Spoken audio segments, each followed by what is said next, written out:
Halo Staner, kembali lagi di channel pembelajaran manajemen keuangan ini. Kita sekarang bahas kuis pekan ke-11 tentang cost of capital. Kita mulai dari pertanyaan pertama. Cost of capital atau biaya modal adalah apakah biaya kesempatan atau opportunity cost penggunaan dana untuk berinvestasi? Benar. Tingkat pengembalian yang harus diperoleh perusahaan atas investasinya untuk memenuhi tingkat pengembalian yang diperlukan oleh investor. Benar. Tingkat pengembalian yang diperlukan untuk investasi modal baru yang memiliki risiko tipikal atau rata-rata. Ini juga benar. Si jawabannya adalah semua pilihan benar. Berikutnya, mana dari alasan berikut ini yang menyebabkan investor memerlukan tingkat pengembalian yang lebih rendah pada obligasi daripada saham perusahaan? Ini ya, berarti ini cost of debt lebih kecil daripada cost of equity. Pemegang obligasi menanggung risiko yang lebih kecil daripada pemegang saham biasa. Benar ya ini? Karena debt itu kasta di dalam capital structure atau dalam struktur modal dia lebih tinggi. Ketika ada likuidasi, maka hasil penjualan aset dari likuidasi tadi itu diberikan pertama kali ke debt holder. Kalau masih ada sisa baru ke equity holder. Oleh karena itu, resikonya lebih kecil. Resiko debt holder maksudnya ya. Terus, apakah pemegang obligasi memiliki hak suara sebelumnya atas pemegang saham biasa? Obligasi ini tidak punya hak suara. Yang punya hak suara adalah equity holder. Terus apakah pemegang obligasi menerima pengembalian yang lebih besar daripada dari pemegang saham biasa? Ini juga tidak. Kenapa? Karena tadi resikonya lebih kecil ya, resiko lebih kecil, maka kemudian cost of debt-nya lebih kecil juga, atau return-nya lebih kecil. Terus apakah investor membayar tarif pajak yang lebih rendah untuk bunga obligasi? Ini nothing to do atau tidak terkait dengan pembahasan kita tentang apa nih namanya cost of debt dari obligasi ya. Maka jawabannya adalah yang atas, yaitu pemegang obligasi menanggung risiko yang lebih kecil daripada pemegang saham biasa. Berikutnya, mana yang termasuk capital structure atau struktur modal pada perusahaan? Coupon rate? Bukan, ini fitur dalam bond ya, tapi bukan struktur modal. Bondnya baru struktur modal, tapi coupon rate-nya bukan. Apakah bond yields to maturity? Ini juga sama dengan atasnya, ini fitur dari bond, jadi bukan struktur modal. Common stock struktur modal. Kemudian apakah stock required rate of return? Ini fitur dari saham juga ya. Ini bukan struktur modal. Jadi yang struktur modal adalah common stock bersama-sama dengan saham preference atau preferred stock dan debt. Ada bond, debt-nya, dan debt-nya juga ada loan. Ini yang disebut dengan struktur modal. Berikutnya, mana dari formula yang benar menghitung WACC? Oh, formula WACC. Coba kita cek satu-satu. Apakah weighted cost of debt ditambah weighted cost of preferred stock ditambah weighted cost of common stock? Salah. Ini harusnya after tax. Terus berikutnya, weighted after tax cost of debt, weighted after tax cost of preferred stock, weighted after tax cost of common stock. Ini juga salah. Karena untuk equity atau untuk stock itu bukan after tax. Yang after tax adalah cost of debt. Kenapa yang equity tidak dihitung after tax? Karena tax untuk equity itu ditanggung oleh si equity holder sendiri. Sedangkan tax untuk debt itu ditanggung oleh corporate atau perusahaan. Ada di laporan laba rugi. Berikutnya, apakah weighted after tax cost of debt, weighted cost of preferred stock, atau weighted cost of common stock? Nah ini ya benar ya. Jadi yang cost of debt ini after tax, tapi yang stock baik preferred maupun common itu tidak dikalikan dengan 1 minus tax. Terus kemudian apakah after tax cost of debt tambah cost common stock tambah preferred stock dikali sepertiga, ini juga enggak. Jadi jawabannya yang ini ya. Berikutnya, mana dari pilihan berikutnya yang tidak digunakan untuk menghitung cost of debt? Apakah face value dari debt ini dipakai ya ketika kita menghitung YTM? Kan berarti untuk menghitung bond itu price dari bond sama dengan PV dari kupon tambah PV dari principal. Face value of debt ini dihitung untuk menghitung kupon ini ya. Jadi kupon kali face value. Terus apakah market price of debt? Market price of debt ini kita gunakan juga ini number of years maturity, ini kita pakai untuk menghitung PV, present value. Nah, semuanya ini berarti kita pakai. Apakah risk free rate? Risk free rate ini kita pakai tetapi untuk cost of equity ya, dengan metode CAPM, di mana kita tambahkan risk free tambah beta kali market risk premium. Jadi yang tidak digunakan untuk menghitung cost of debt adalah risk free rate. Risk free rate digunakan untuk cost of equity. Berikutnya,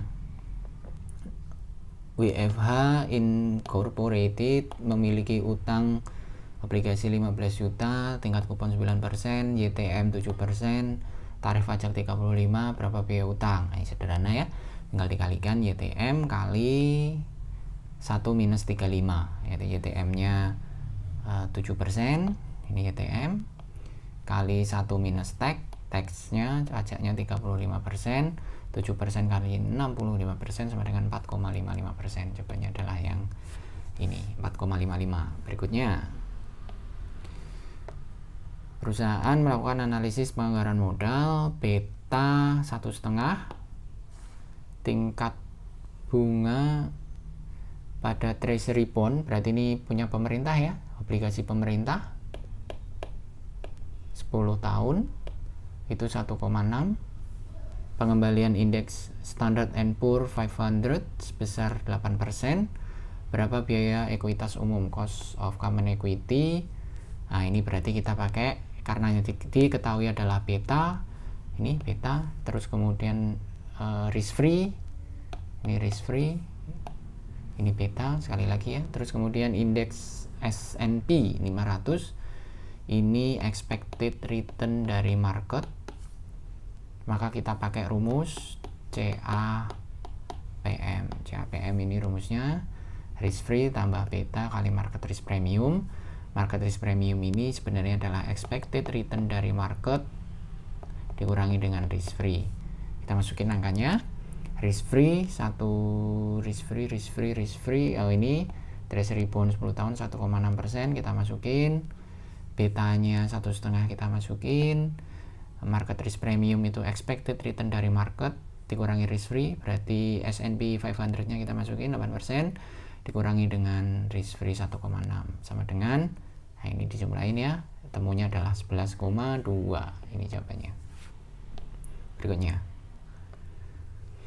harga saham biasa common stock perusahaan ini saat ini $75, tahun lalu memberikan dividen 9,8, diprediksi tidak ada perubahan besaran dividen, berarti growth-nya ini enggak ada ya.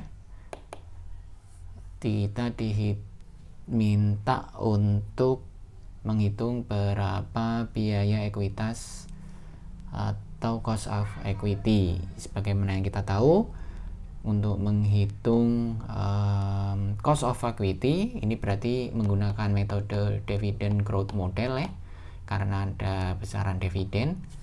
Maka rumusnya adalah cost of equity atau required rate of return dari equity holder sama dengan D1. D1 itu berarti dividen yang diterima next periode dibagi dengan harga ditambah dengan G. D1 ini sendiri masih ingat ya, D0 kali 1 plus G. Nah, kita masukin angkanya, growth-nya tadi 0 ya, berarti ini kita tidak usah masukkan, ini tidak usah kita pakai, berarti apa namanya ini, komponen dividennya adalah 9,8 dibagi 75 price-nya, growth-nya tadi nggak ada, jadi kalau kita bagi 9,8 dibagi 75, ini hasilnya 13,0667. Nah, yang mendekati adalah yang bawah. Berikutnya, saya hapus dulu nih. Berikutnya, IOU baru saja menerbitkan obligasi yang memberikan pada perusahaan harga 1603500. Obligasi tersebut memiliki apa ini? Par value 1.500.000, ini par value-nya. Membayar kupon 6%, jatuh tempo 10 tahun, pajaknya 34. After tax cost of debt dari apa nih namanya? Cost of debt ini berapa? Berarti ini kan obligasi ya, obligasi itu cost of debt-nya adalah YTM, maka kita harus mencari YTM dulu nih. YTM itu kalau kita lihat di rumusnya adalah dia discount rate dari formula untuk mencari harga atau value dari bond. Harga atau value dari bond itu sendiri adalah present value dari kupon, jadi kupon dibagi 1 plus YTM dari tahun pertama sampai tahun ke-10, atau ini bisa kita hitung dengan annuity ya, terus ditambah dengan present value dari principal atau face value tadi atau par value tadi 1.500.000 ini dibagi 1 plus YTM pangkat 10. Nah, ini mencarinya adalah kalau nanti di dalam ujian kita bisa memakai Microsoft Excel ya, dengan fitur atau dengan formula Cool-Seek. Nah, ini nanti bisa dengan cepat kita ketahui atau kita dapatkan jawabannya.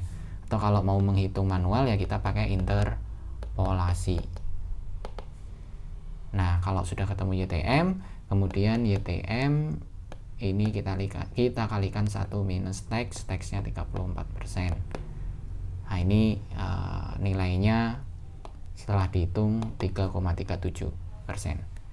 Khusus untuk Cool-Seek, kalau kalian masih belum tahu atau tidak bisa menghitung atau tidak menemukan formula Cool-Seek atau tidak masih belum paham bagaimana mengoperasikan atau menggunakan formula Cool-Seek, silahkan komen di bawah, nanti saya buat video khusus untuk mendemokan bagaimana fitur Cool-Seek di dalam Excel. Itu ya. Berikutnya,